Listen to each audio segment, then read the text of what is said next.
হইছে কাঁদন, আজ ছেড়ে চলছি সব মায়া আর কাঁদন। তাই এই মুখে দাঁড়িয়েছি বিদায়ের ভাষণ। আলহামদুলিল্লাহিল্লাযী আসসালাতু ওয়াসসালামু আলা রাসূলিল্লাহি সাল্লাল্লাহু আলা আজমাইন বিরহমাতিকা ইয়া আরহামানুর রহিম। আম্মা বাদ, আউযু বিল্লাহি মিনাশ শাইতানির রাজীম। বিসমিল্লাহির রহমানির রহিম। আলাইপুর আলিম মাদ্রাসা বিদায় উপলক্ষে আজকের এই মিলাদ ও মাহফিলের মধ্যে উপস্থিত আছে প্রধান অতিথি, বিশেষ অতিথি আমার শ্রদ্ধাভাজন প্রধান শিক্ষক তাইজুল ইসলাম স্যার, এবং উপস্থিত আছে আরো আমন্ত্রণীয় শিক্ষক আরো উপস্থিত আছে আমার প্রাণপ্রিয় শিক্ষক। আমাদের সকলকে জানাচ্ছি আমার পক্ষ থেকে অভিনন্দন ও সালাম। আসসালামু আলাইকুম। যে মহান রব্বুল আলামিন আমাকে আপনাকে আজকে আলাইপুর আলিম মাদ্রাসায় আসার কথা বলার শোনার তৌফিক দিয়েছে, সেই মহান রব্বুল আলামিনের দরবারে লাখ কোটি শুকরিয়া আদায় করে সকলে একবার বলি আলহামদুলিল্লাহ। যে নবী সৃষ্টি না হলে আমি আপনি পৃথিবীর জীবজন্তু কিছুই সৃষ্টি হইতো না, সেই নবীর দরবারে লাখ কোটি শুকরিয়া আদায় করে সকলে একবার বলি আলহামদুলিল্লাহ সাল্লাল্লাহু আলাইহি সাল্লাম। আলাইপুর আলিম মাদ্রাসা এক আবেগ, অনুভূতি ও ভালোবাসা।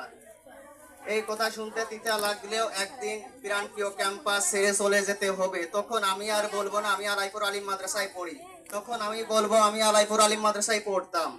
তখন আমি আর বলবো না সবার সাথে প্রচন্ড রোদে দাঁড়িয়ে এসএমপিলি করি। আজকের এই দিনটা আমার জন্য লাস্ট দিন। আগামী কাল থেকে আমাদের কাছে সবকিছু অতীত হয়ে থাকবে। আসলে আজকের এই পরিস্থিতিকে নিজেকে মানিয়ে নিতে পারছি না। আসলে এই পৃথিবী অনেক সুন্দর, কিন্তু আমি চিরকাল থাকবো না।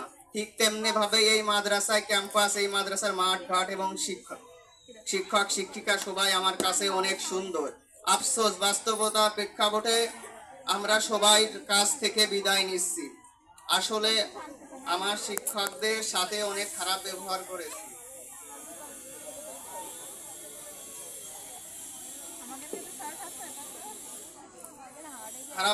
করছি।